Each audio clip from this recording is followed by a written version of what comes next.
AJ, what have you seen from the offense the last couple of games that it just seems that the ball can't go in the hoop? More of our turnovers.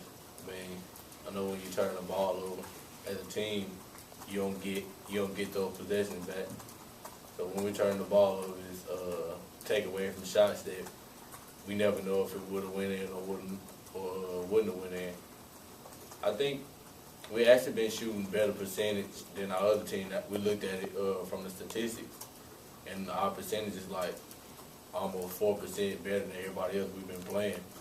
It's just our turnovers and our rebounding that they are rebounders in or have less turnovers than us, and that's where the game get caught. When those little points that we lose by the 8 to 10 points is really what costs from turnovers and rebounding.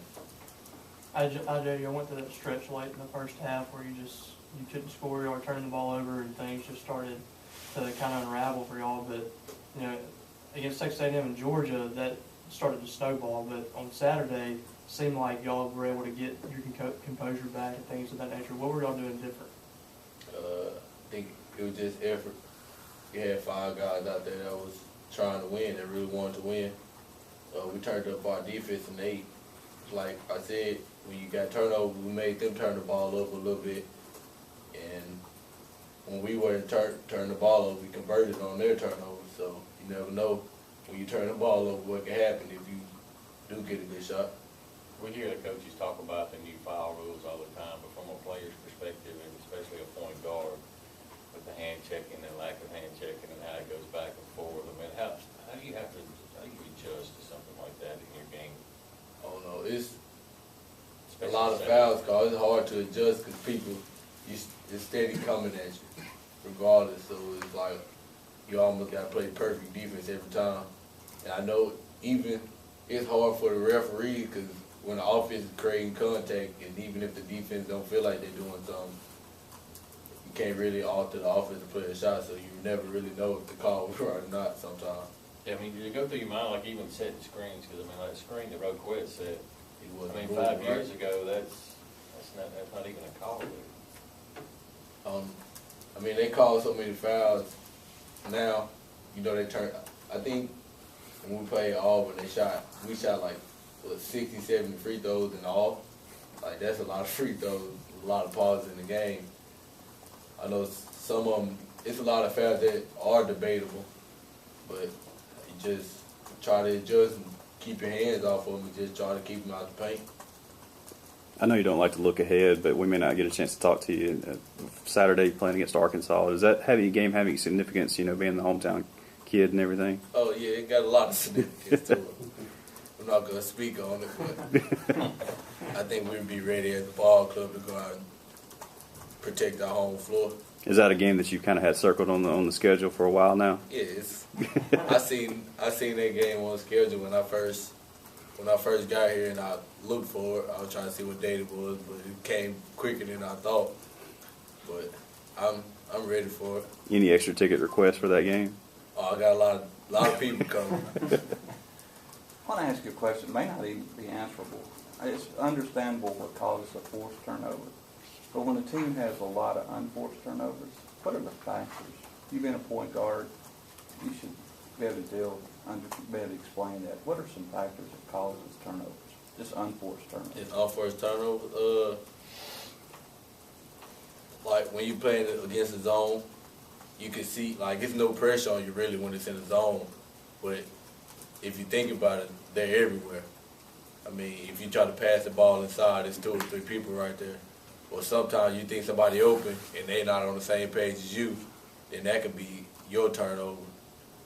I don't know. Unforced turnovers are really mind-blowing because you really don't know why that happened.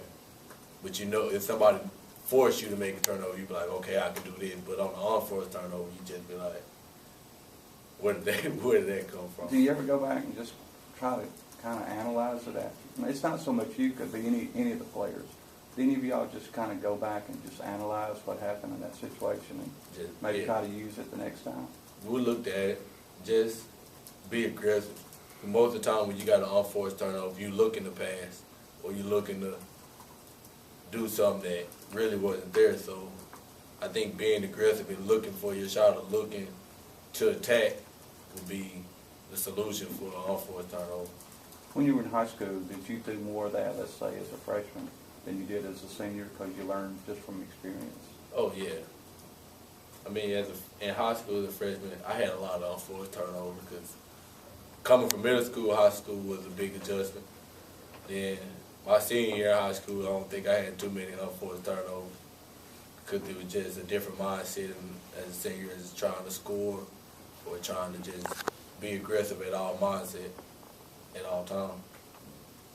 Andrew, one of the kind of national headlines this week is the NBA wanting maybe to go to the 3-year, 20-year-old rule. How do you think that will affect some players if they have to, maybe stay in school, play basketball for 2 or 3 years? I think it'll affect some people. You can go through your first year, your freshman year, and have an outstanding season. Then everybody scouts you and everybody knows you are. You can come back your next year and average. Say somebody averaged 19 to 20 points now, they can come back next year and average 8 to 9 because people can know their weakness and people can see their weakness. I think it just make everybody work harder or work better on it. Do put more work into their game so they won't be able to be exposed to their weakness or whatever. I think more people probably try to go overseas too to get either probably quick money and then try to go to the NBA after they reach 20. Do you think it's a good idea? I mean, it depends on how their family is. If some people can go overseas and get money right away and help their family, then I don't blame them from going. Do you think the rule in general, though, that you have to go to school for at least until you're 20 is a good idea for college basketball in general? I think they should leave it as it is. I mean, if people are able to go to the NBA at 17, 18 years old, if their skill level and their body let them do, I think they should be able to go. I don't think they should make people stay in school and if that's not really what they want to do. I mean, it should be a choice, not mandatory. Right. I'm sure some people that do want to stay in school and get a college degree, then try to go to the NBA or overseas. But some people that it's just not really their mindset. It could help their families at 18 years old if they can go ahead and go. Thank you. Ajay, do you have to make sure Saturday that you're, mentally the same way you were for any other game? Because it would seem like somebody playing a game like that would want to do too much. Oh yeah, can't go out there trying to do more than what you're capable of or more than you already been doing because it might bring out worse. Really, the goal for me is to win. It's not really for me to go out and score 30 or 40. I just want to do anything to win. A win against Arkansas would be a great thing for me. Thanks, Ajay.